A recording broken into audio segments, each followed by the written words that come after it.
మంచినీళ్ళు ఎందుకు ఇవ్వలేకపోతున్నారు? ఇది ఏం లోపము? దీనికి మరి ఎట్లా సరి కావాలా?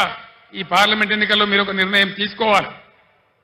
తెలంగాణ ప్రజల చేతులలో మంచి పద్ధతికి మంచి అభివృద్ధి పోయినటువంటి తెలంగాణ రైతుల చేతులలో ఉన్నటువంటి ప్రభుత్వం పక్కకు జరిగినంత మాత్రాన ఇన్ని బాధలు ప్రజలకు ఎందుకు రావాలి? ఇలా ప్రజలకు ఏం కావాలి? ప్రజల చేతిలో ఒక అంకుశం కావాలి, ఒక హంటర్ కావాలి. కాంగ్రెస్ పార్టీ మెడలు వంచి, ఈ ప్రభుత్వం మెడలు వంచి ఇవన్నీ మీకు చేయించేటువంటి ఒక అంకుశం కావాలి. ఆ అంకుశంలో ఒక పదునైనటువంటి మునదేలినటువంటి అంకుశం మన చేవెళ్ల అభ్యర్థి ఖ్యాతాని జ్ఞానేశ్వర్ గారు. అనుభవం ఉన్న వ్యక్తి, బలహీన వర్గాల వ్యక్తి. ఖచ్చితంగా ఈ ప్రభుత్వాన్ని మెడలు వంచి మీ పనులు చేయించానంటే ఈరోజు తెలంగాణలో అన్ని ఎంపీ స్థానాలలో బీఆర్ఎస్ఏ గెలవాల్సిన అవసరం ఉంది. లేకపోతే ఏమవుతుంది?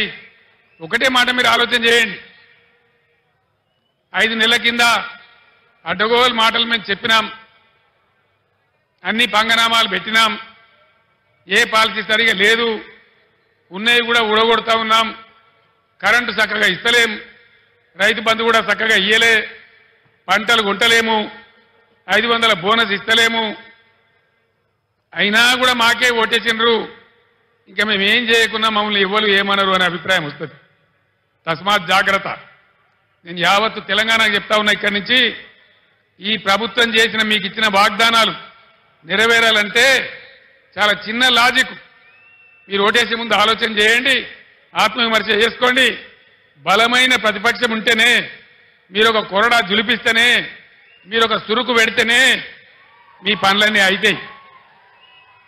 లేకపోతే మేము ఏం చేయకున్నా, మోసం చేసినా, అబద్ధ వాగ్దానాలు చేసినా మళ్ళీ మమ్మల్ని గెలిపించింది అంటారు, ఎల్లెంకలం అంటారు తప్ప మీకేం చెయ్యరు. అందుకోసం దయచేసి మీ ఓటు ఖచ్చితంగా ఎట్టి పరిస్థితులలో బీఆర్ఎస్ఏ గెలవాలి, అంకుశంలాగా పనిచేయాలి, ప్రజల కార్యక్రమాలు నెరవేరాలి. నేను ఒక్కటే మాట మీకు హామీ ఇస్తా ఉన్నా. బీఆర్ఎస్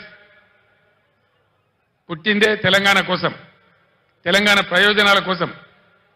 ఉద్యమంలో మీ దీవెనతో విజృంభించి పోరాడి తెలంగాణ సాధించినాం. మీరు అధికారం ఇస్తే 10 ఏళ్లు అన్ని వర్గాల ప్రజలను కడుపులో పెట్టుకొని కాపాడుకున్నాం, అనేక మందిని కాపాడుకున్నాం. ఇలా అవన్నీ నా కళ్ళ ముందే పోతా ఉంటే, రైతులు గోసపడతా ఉంటే, పంటలు కొనకపోతా ఉంటే, బోనస్ దక్కకపోతా ఉంటే చూసి చాలా బాధ కలుగుతా ఉంది.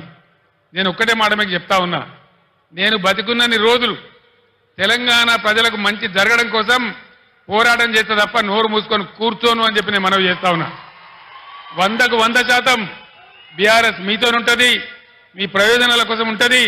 పుట్టిందే తెలంగాణ ప్రజల కోసం కాబట్టి అన్ని రకాల ప్రజల యొక్క హక్కులు కాపాడడానికి మీ వెంట ఉంటది అని నేను మనవి చేస్తా ఉన్నా. ఈ 2 పార్టీల వ్యవహారం మీరు చూసినారు. మొన్నటిదాకా బీఆర్ఎస్ పుణ్యాన గెలిచిన వ్యక్తి రంజిత్ రెడ్డి మీకు తెలుసు.